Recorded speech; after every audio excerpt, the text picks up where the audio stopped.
La palabra del Señor nos insta a que nos congreguemos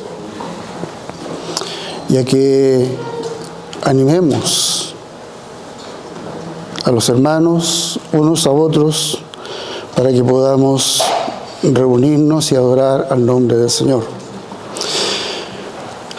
Estamos estudiando el Evangelio de Marcos y en esta ocasión vamos a abrir nuestras Biblias o Nuevos Testamentos en el capítulo 4 de Marcos. Ya hemos dicho que Marcos, la característica de este evangelio es que es un evangelio muy activo. Es un evangelio donde vemos a Jesús siempre en acción, siempre haciendo cosas, sanando, expulsando demonios, yendo de un lugar a otro. Y como también el mismo Jesús le dice a los discípulos en uno de los capítulos que ya vimos, cuando vienen a buscarlo, le dice, todos te andan buscando, porque habían visto las señales que Jesús hacía y por supuesto querían que sanara a los enfermos, que liberara a los endemoniados. Y Jesús le dice, vamos a las otras ciudades porque para esto he venido, para predicar el evangelio del reino. El capítulo 4 que vamos a estudiar en esta mañana o en esta ocasión tiene por característica que es una sección que el evangelista dedica a las enseñanzas de Jesús. Tenemos que recordar que este evangelio originalmente no fue escrito con capítulos y versículos, era todo un texto completo. Entonces, después de la discusión que tiene con los fariseos, donde los fariseos atribuyen al poder demoníaco las obras que Jesús hacía, y después que Jesús es buscado por su familia, por sus hermanos y su madre, y Jesús le dice, de acuerdo al Evangelio de Marcos, el capítulo 3, ¿quiénes son mis hermanos? ¿Quién es mi madre? Los que hacen la voluntad del Señor. Y luego comienza el capítulo 4 en forma prácticamente abrupta. Y dedica toda esta sección, el evangelista, a enseñanzas de Jesús que cuando las buscamos, sus referencias en los otros evangelios, las vamos a encontrar en diferentes partes, en diferentes situaciones. Es como que si Marcos se detuvo a pensar, he hablado de las obras de Jesús, pero Jesús también fue maestro. Así que voy a dedicar un tiempo a mostrarles cuáles son las enseñanzas de Jesús. Y empieza el capítulo 4 con una de las parábolas más famosas, podríamos decirlo, de Jesús, una de las más conocidas. Vamos a leerla. Versículo 1 en adelante dice: Jesús comenzó a enseñar una vez más a la orilla del lago, y fue tanta la gente que se reunió alrededor de él, que se subió a una barca que estaba en el lago y se sentó allí, mientras que la gente se quedó en la orilla. Muchas cosas les enseñó por medio de parábolas, y en sus enseñanzas les decía: presten atención. Resulta que un sembrador salió a sembrar. Al sembrar, una parte de la semilla cayó junto al camino, y vinieron las aves del cielo y se la comieron. Otra parte cayó entre las piedras, donde no había mucha tierra, y enseguida brotó, porque la tierra no era profunda. Pero en cuanto salió el sol, se quemó y se secó, porque no tenía raíz.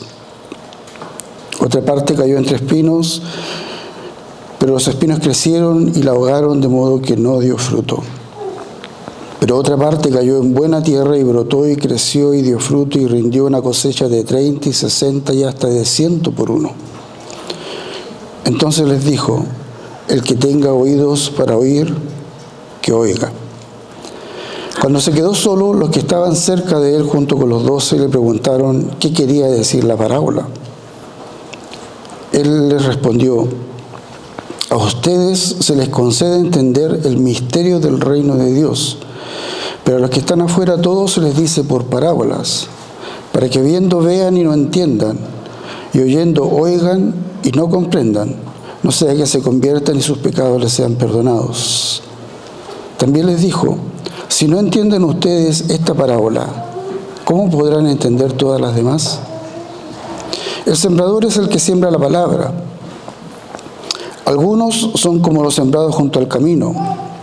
En ellos se siembra la palabra, pero enseguida, después de oírla, viene Satanás y les arrebata la palabra sembrada en su corazón. Otros son como los sembrados entre las piedras. Al oír la palabra, enseguida la reciben con gozo, pero como no tienen raíz, su vida es muy corta, y al venir las aflicciones o la persecución por causa de la palabra, enseguida tropiezan. Otros son como los que fueron sembrados entre espinos. Estos son los que oyen la palabra, pero las preocupaciones de este mundo, el engaño de las riquezas y la codicia por otras cosas, entran en ellos y ahogan la palabra, por lo que ésta no llega a dar fruto. Pero hay otros que son como los sembrados en buena tierra. Son los que oyen la palabra y la reciben y rinden fruto, y dan 30, 60 y hasta 100 semillas por cada semilla sembrada. Vamos a dejar hasta aquí esta lectura por el momento. Es la famosa parábola del sembrador. Y prácticamente en los evangelios es la única parábola casi que Jesús explica, o que por lo menos los evangelistas nos entregan la explicación de parte del mismo Jesús, y es muy clara. Marcos es el único sí que dice lo que plantea en el versículo 13, lo que nos da a entender de alguna manera que, como Sebastián al principio de la introducción que nos dio de este libro, nos decía que muchos comentaristas y muchos estudiosos plantean de que Marcos escribió bajo la tutela del apóstol Pedro. Es decir, hay algunos incluso que dicen que el Evangelio de Marcos es Pedro hablando a través de Marcos. Y estas situaciones, la del versículo 13, este comentario, también les dijo: si no entienden ustedes esta parábola, ¿cómo podrán entender todas las demás? Es quizá un comentario muy personal que a Pedro le quedó en la mente y se lo dijo a Marcos. Marcos no tenía cómo saber que Jesús les había dicho esto a los discípulos. Pero lo que nos da a entender este pasaje o este versículo es que la parábola del sembrador es tan importante porque es como una parábola clave para que podamos entender el resto de las parábolas, para que podamos entender las enseñanzas de Jesús. comienza a hablarnos de esta semilla, que es la palabra que el Maestro estaba entregando y que en esta mañana, a través de mis labios, está entregando a cada uno de nosotros. Esa es la semilla. Y los terrenos, distintos terrenos, son los distintos tipos de corazón, que es muy posible que estén presentes también en esta mañana aquí. Nos habla de un corazón duro, un terreno como esto, que si ustedes le tiran una semilla, nada va a crecer en este suelo.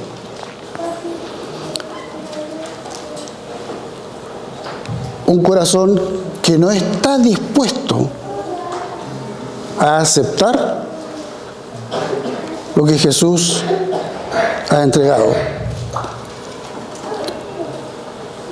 Nos habla de corazones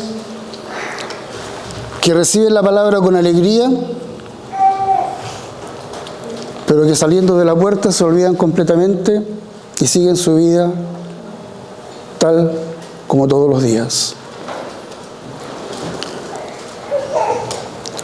Muchos quizá entusiasmados por la emoción o quizá avivados por la elocuencia de un predicador, dicen, sí, yo voy a seguir a Jesús, pero como les digo, salen de aquí y le preguntan qué fue lo que se predicó, no tienen idea. Después están los que cae la semilla entre los espinos, y estos quizás son los más complicados. Son los que han recibido la palabra, los que quieren guardarla, pero dice que las preocupaciones de este mundo, el engaño de la riqueza y la codicia por otras cosas entran en ellos y ahogan la palabra. Y quizás de eso hay muchos. Y posiblemente muchas veces en nuestro corazón está ese tipo de terreno, en que queremos atesorar la palabra, pero también queremos tener las cosas que este mundo nos entrega.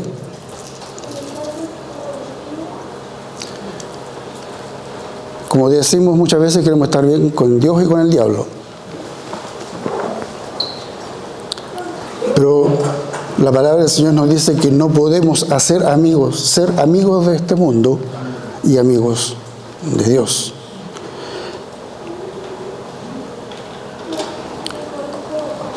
Cuando las preocupaciones de este mundo, cuando los afanes y los deseos de enriquecernos, los deseos de prosperidad, los deseos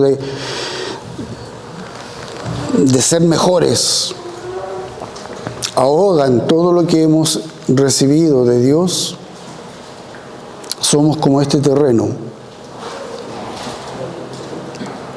donde la semilla cae entre espinas. Bueno, y están los otros, donde la palabra realmente tiene cabida, donde la palabra realmente muestra a través de la vida de las personas cómo va creciendo,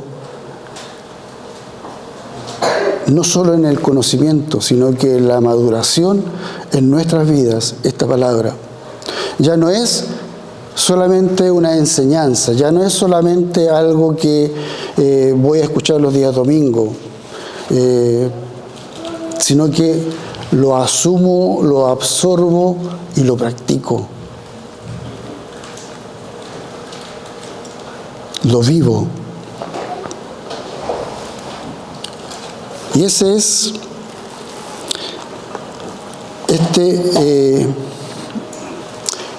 un poco la explicación de esta parábola de los terrenos y de la semilla. Jesús dice que a los discípulos les es dado el recibir la explicación de las parábolas, pero al resto de las personas toda la enseñanza va a ser a través de parábolas. Y hace referencia a un pasaje de Isaías 6, capítulo 6, versículos 9 al 10. En el llamado a Isaías, Dios también le dice estas palabras: para que viendo vean y no entiendan, y oyendo oigan y no comprendan, no sea que se conviertan y sus pecados les sean perdonados. Isaías fue llamado a predicar a un pueblo rebelde. Isaías fue llamado a entregar un mensaje, y Dios le advierte a Isaías y le dice: anda, predica, pero no te van a oír.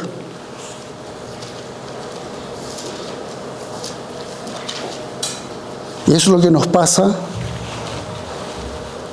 a nosotros con el Evangelio. Y es por eso que, y es lo que le pasaba a Jesús también en su tiempo. La gente no quería escuchar, la gente era rebelde ante Dios. La gente seguía a Jesús, muy pocos por las enseñanzas y por quién Él era, porque ni siquiera tenían muy claro quién era este Mesías. Lo seguían por las cosas que podían recibir de Él. Hemos visto que sanaba enfermos, que expulsaba demonios, más adelante lo veremos que incluso alimenta a la gente. Bueno, con eso, ¿cómo no seguirlo? Si ya después querían hacerlo hasta rey porque alimentó a 5.000 personas. Pero nadie quería, eran muy pocos los que querían seguir a Jesús por quien Él era, por la enseñanza que entregaba. Muy pocos querían seguir a Jesús por el mensaje del reino de los cielos. ¿Por qué? Porque la gente era rebelde a el mensaje de Dios. Y es por eso que Jesús dice a todas estas personas que parecen muy interesadas, pero que en realidad no están interesadas y que no quieren escuchar lo que Dios dice, la enseñanza del Señor viene a través de parábolas. Un pueblo que no quiere escuchar la voz de Dios no va a entender cuando Dios habla.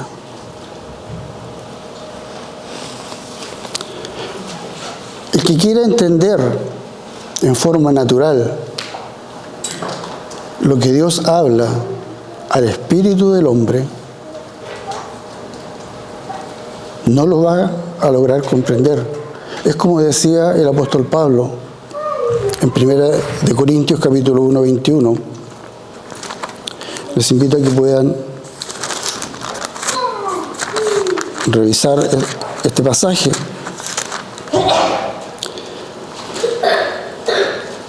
Porque Dios no permitió que el mundo lo conociera mediante la sabiduría, sino que dispuso salvar a los creyentes por la locura de la predicación. Los judíos piden señales y los griegos van tras la sabiduría. Pero nosotros predicamos a Cristo crucificado, que para los judíos es ciertamente un tropezadero y para los no judíos una locura. Pero para los llamados, tanto judíos como griegos, Cristo es poder de Dios y sabiduría de Dios. Para aquellos que no quieren escuchar, para aquellos que buscan señales, para aquellos que buscan palabras de sabiduría, que demostremos nuestra inteligencia, dirán, como muchos dicen de nosotros, que somos unos ignorantes, que seguimos fábulas. Y a pesar de que muchos defensores de la fe y muchos apologetas han demostrado fehacientemente la historicidad de la vida de Cristo y la historicidad de todo lo que es la palabra del Señor, el que no quiere creer no va a creer. Pero para aquellos que tienen un corazón preparado, para aquellos que tienen un corazón dispuesto a entender espiritualmente lo que Dios nos quiere decir, aquellos, como dice el apóstol Pablo, para los llamados, tanto judíos como griegos, no importa quién seas, Cristo es poder de Dios y sabiduría de Dios. Sigamos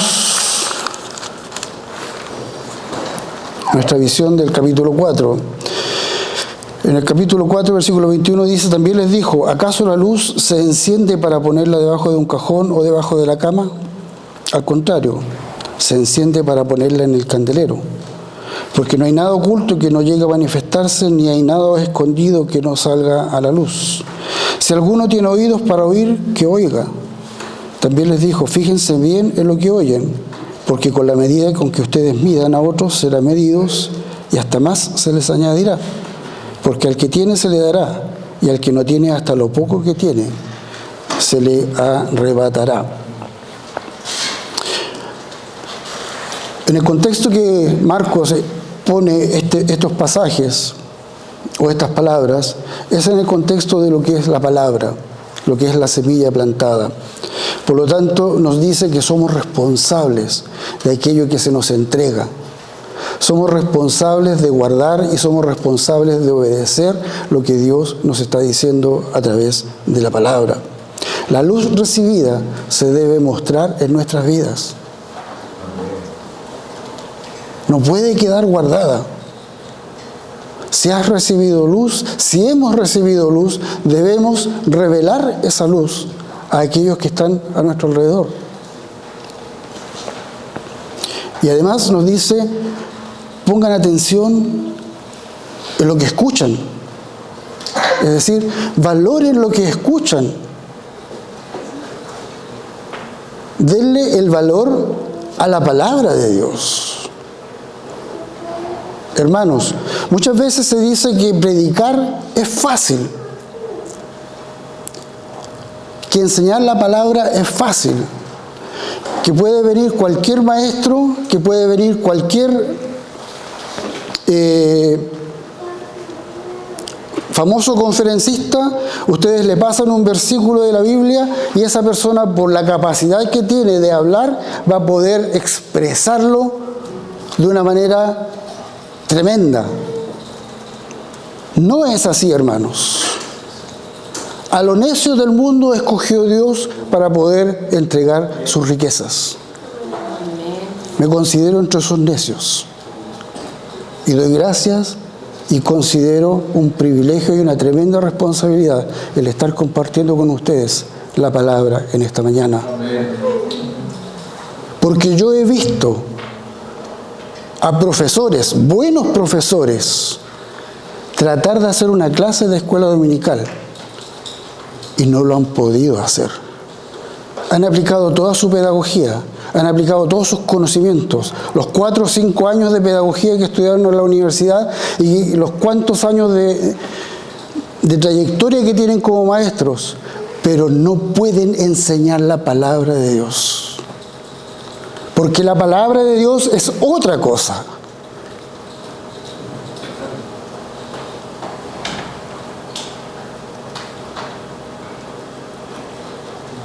La palabra de Dios es la palabra que trae vida.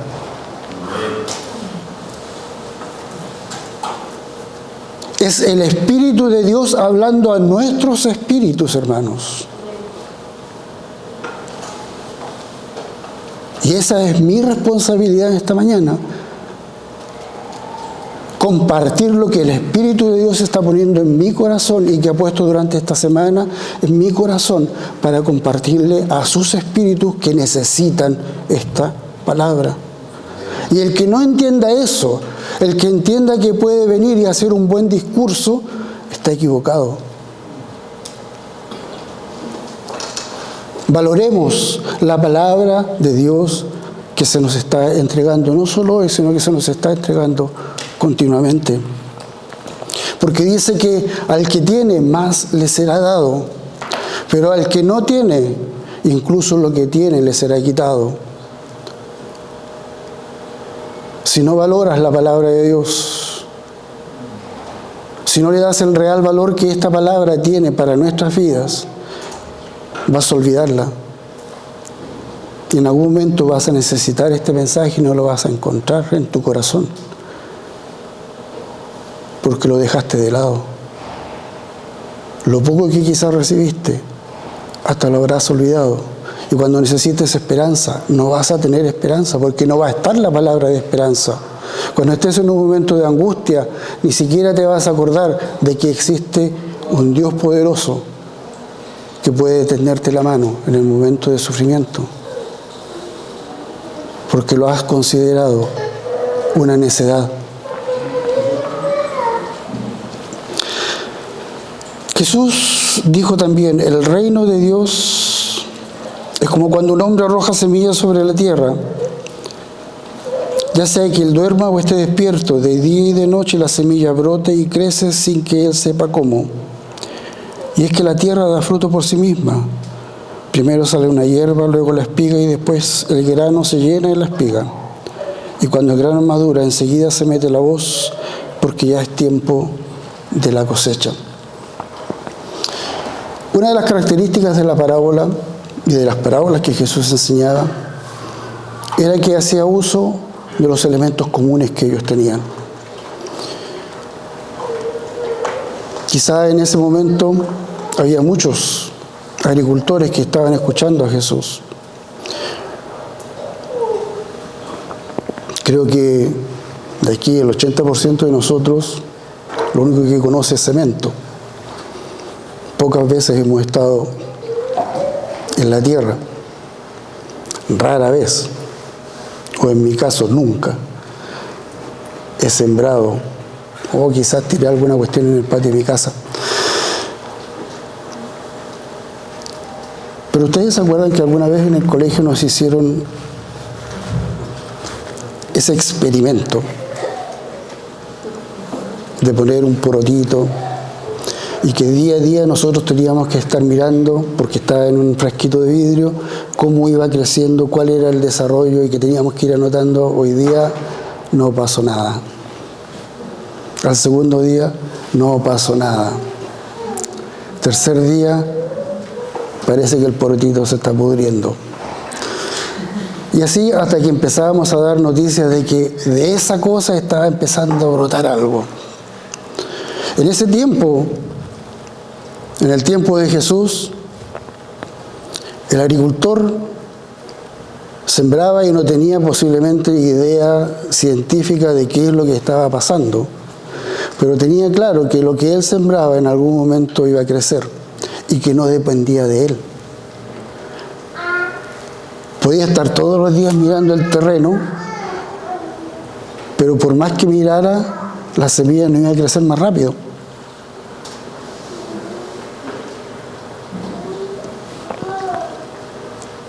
Así es el reino de los cielos, hermanos. El reino de los cielos crece en nuestros corazones por la obra que Dios hace. El apóstol Pablo dice, yo sembré, Apolos regó, hablándole a los corintios. Yo sembré, yo les llevé la palabra, Apolos regó, es decir, Apolos les dio más alimento espiritual, pero el que dio el crecimiento es el Señor. Así es en nuestras vidas, hermanos. Muchas veces el resto, o quizás nosotros mismos no nos damos cuenta de la obra que Dios está haciendo en nuestros corazones. No nos damos cuenta de cómo nuestro corazón va cambiando. Hasta que alguien nos dice, oye, ¿qué te pasó a ti? Ya no vas con nosotros a los after. O si vas con nosotros, no te toman la piscola. ¿Qué le pasó a Osvaldo? Nos cuenta mucho de su cambio de vocabulario. ¿Qué pasó con tu vocabulario? Se te achicó el léxico, parece, el léxico vulgar, porque no te escuchamos decir garabatos. Y es allí donde podemos decir, es la semilla que está creciendo.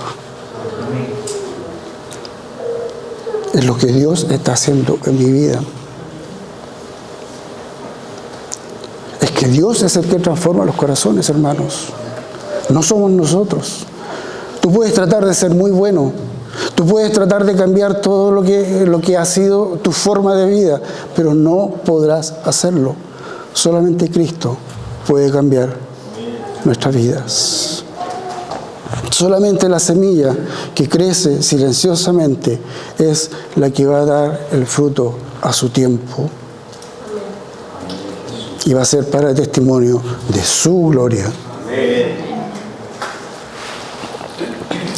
También dijo, ¿con qué vamos a comparar el reino de Dios? ¿Qué parábola nos sirve de comparación?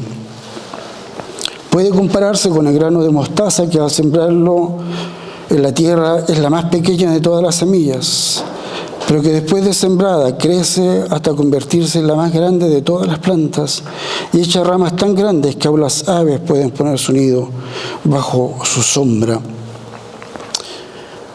El reino de los cielos es como esa pequeña semilla que crece, esos pequeños esfuerzos. Imagínense, Jesús, un carpintero, el hijo de un carpintero, mirado en menos por todas las autoridades judías.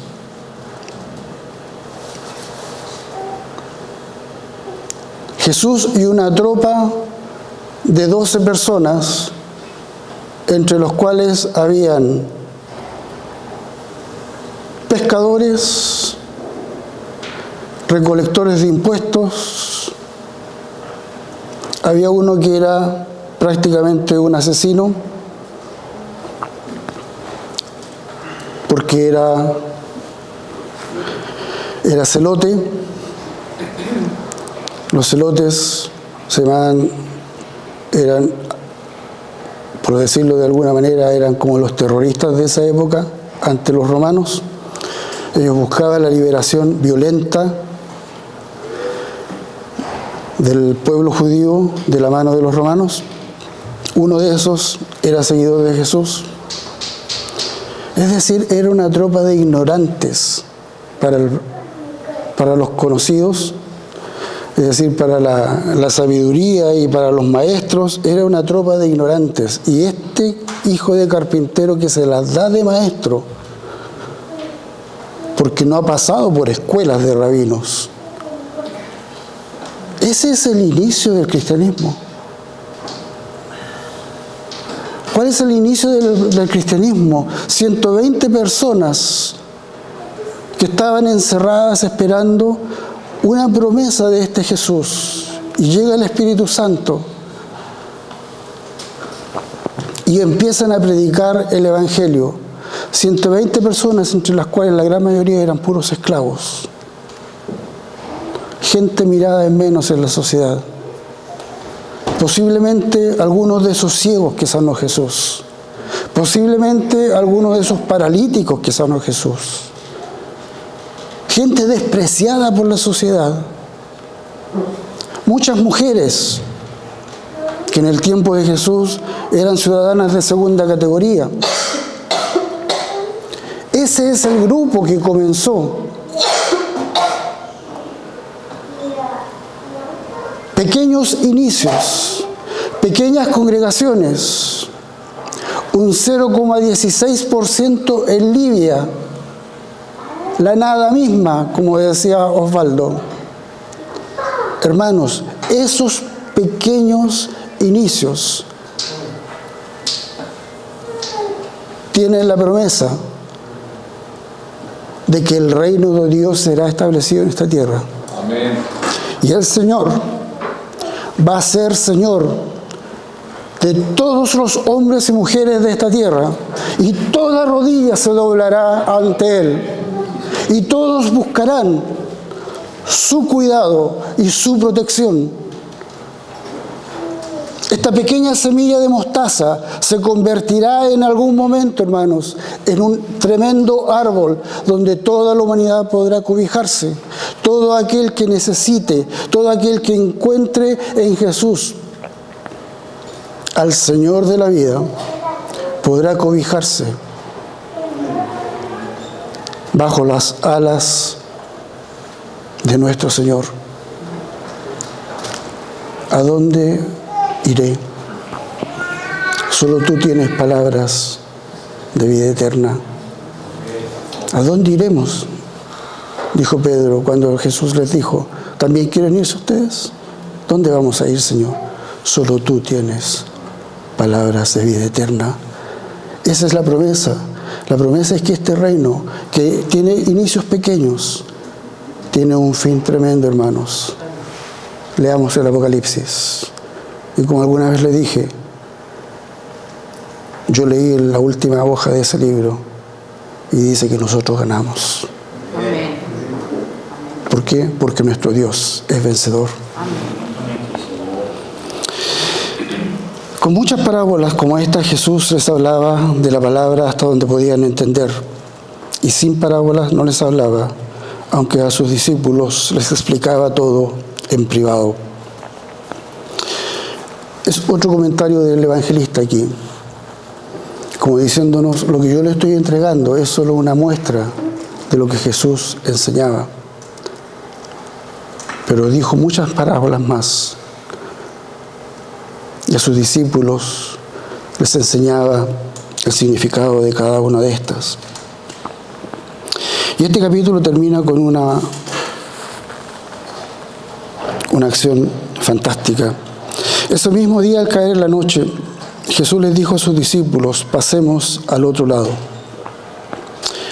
Despidió a la multitud y partieron con él en la barca donde estaba. También otras barcas lo acompañaron.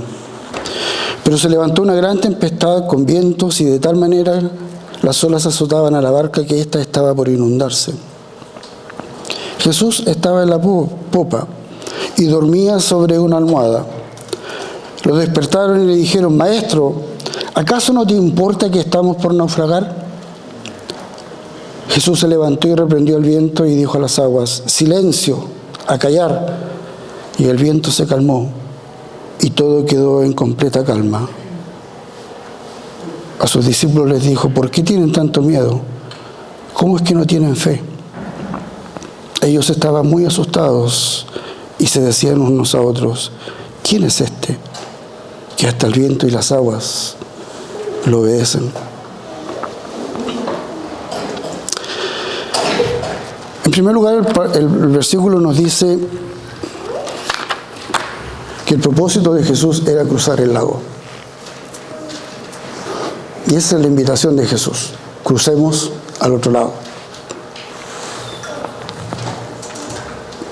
Y aquí hay una manifestación importante de la humanidad de Jesús y de la deidad de Jesús en este pasaje. Jesús muestra toda su humanidad en un cansancio que lo hace dormir, incluso en medio de una tempestad tremenda en el mar de Galilea.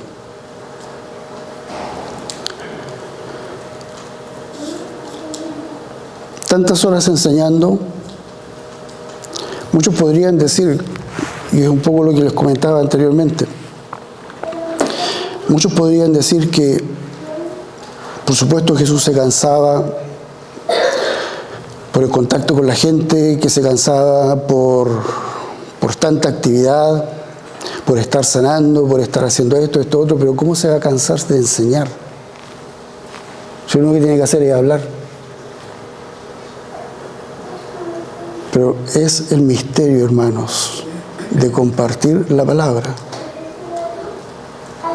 Cuando tú compartes la palabra, no compartes un conocimiento. Y realmente cansa.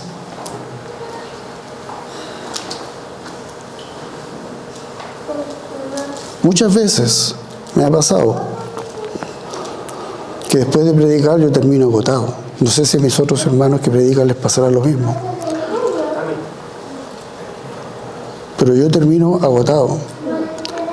Porque no estoy entregando solamente un conocimiento, hermanos. Es algo que está saliendo de más allá de mi cabeza, y eso yo lo entiendo.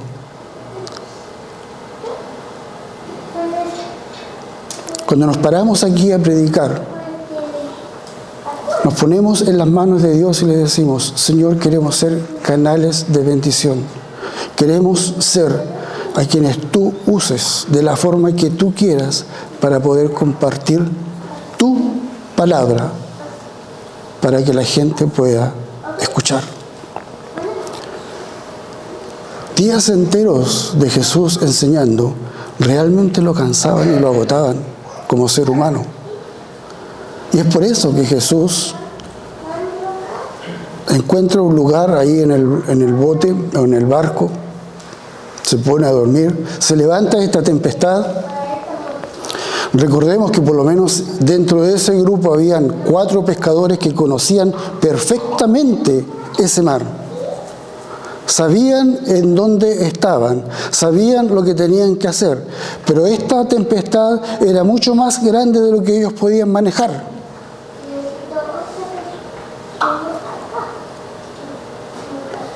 Y una de las cosas que me llama la atención de este pasaje es que estos discípulos van donde Jesús. Jesús no era pescador.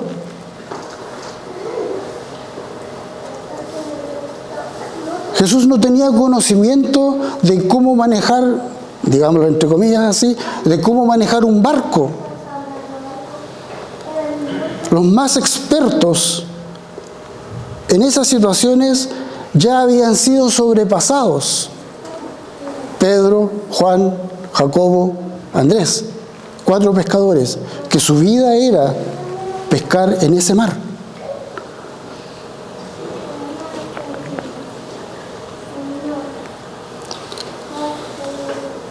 Y Jesús está durmiendo y vienen los discípulos y no les dicen a Jesús: Jesús, hay una tormenta. Jesús, despierta porque parece que vamos a tener que nadar. No, lo acusan y le dicen: ¿no te importa que estamos a punto de naufragar? ¿Y cuántas veces nosotros vamos donde el Padre y le decimos: ¿acaso no te importa lo que yo estoy pasando? ¿Acaso estás durmiendo tan plácidamente?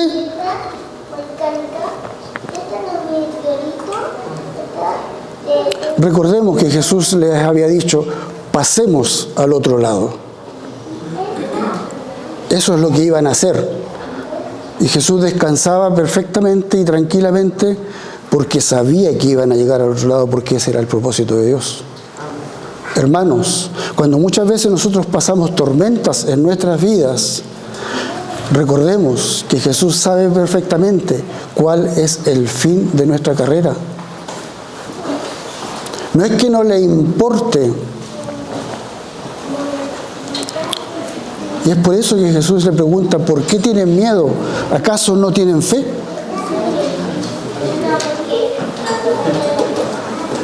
Es muy posible que estos discípulos le hubieran dicho a Jesús: sí, te hemos visto sanar enfermos, te hemos visto enseñar, te hemos visto expulsar demonios, pero aquí estamos frente a una tormenta, Jesús.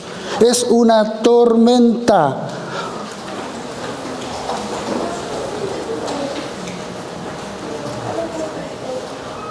¿Y qué hace Jesús? Le habla al viento y al mar: silencio, a callar. Y el viento se calmó y todo quedó en completa calma. Y el último versículo nos dice que los discípulos estaban muy asustados. Podría haber dicho: y estaban muy contentos porque se salvaron. Pero no, en ningún momento les vino alegría, les vino temor. Es el mismo temor que tuvo el apóstol Pedro cuando Jesús Después de haber enseñado en su barca, le dice: Pedro, salgamos a pescar. Y Pedro le dice: pero Señor, yo he estado toda la noche pescando y no he agarrado ni una cosa, pero en tu nombre voy a salir.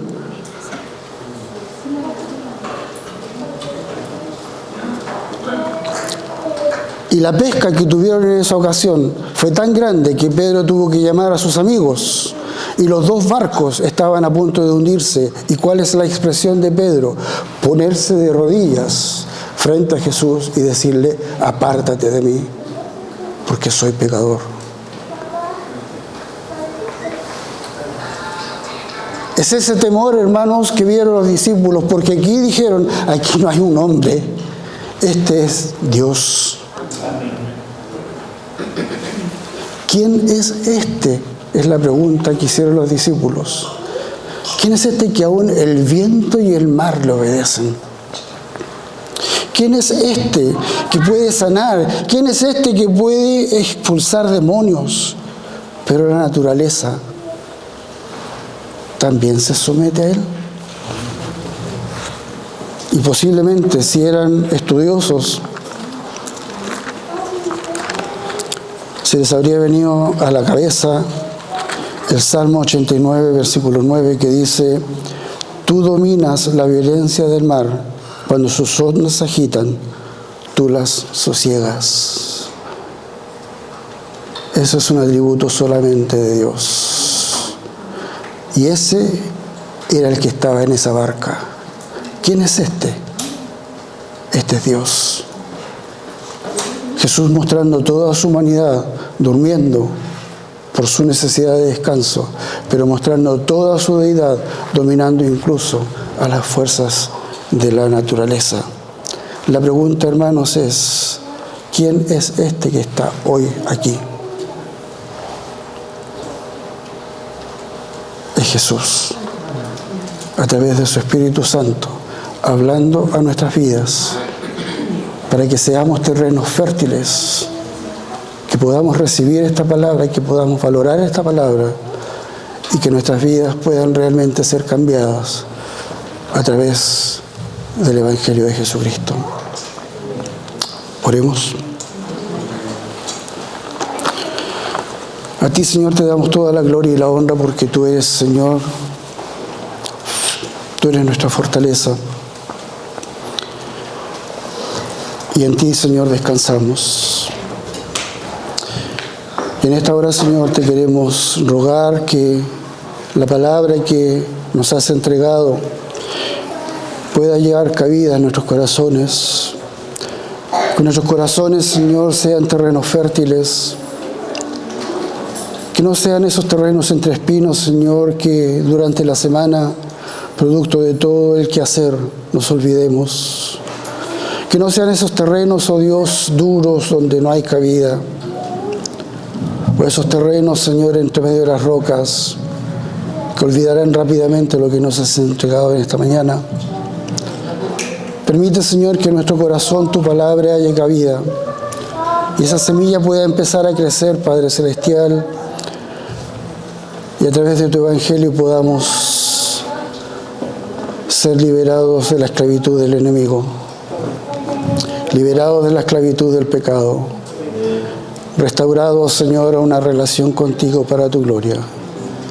Padre, bendice nuestros corazones. Permite, Señor, que si en alguno de nosotros hay una de estas tempestades que podamos vivir, podamos estar conscientes que tú estás con nosotros y que tú, Señor eterno, nos vas a llevar al otro lado. Contigo, Señor, vamos a llegar, porque tú, Padre Santo, te has propuesto aquello. Tu palabra dice, Señor, que Jesús dijo: el que el Padre me ha entregado, yo no voy a perder a ninguno de ellos. Permite, Señor, que nuestras vidas puedan descansar en los brazos de nuestro Señor. En el nombre de Jesús. Amén.